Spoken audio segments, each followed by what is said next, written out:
Magandang hapon mga pre. Punta muna tayo ng ukay-ukay. Tingnan natin kung meron tayong mabibili.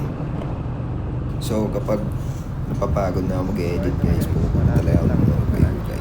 So yun yung way ko para ma-relax. So eto na nga, dito na tayo sa ukay-ukay. Ito may Nike.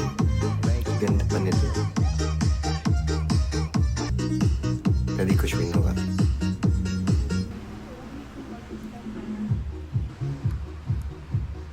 Tara, punta na tayo sa Japan Surplus. Baka may makita tayo or makuha tayo doon. So, dito lang yan sa may Lapu-Lapu Street sa Legazpi City. Ang ganda nitong rack na to. Gusto ko to eh. Kaso mahal. At ito, meron tayong nakikitang alarm clock.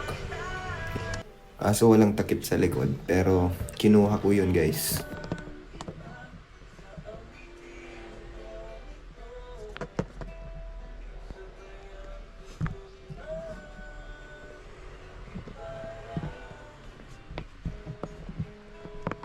So, nahihilig talaga ako sa mga lumang gamit, guys.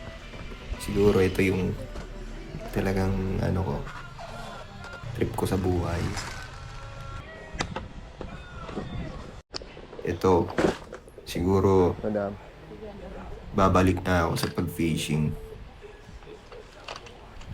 Ganda nito, pamahay. Kakagatin agad to ng mga isda.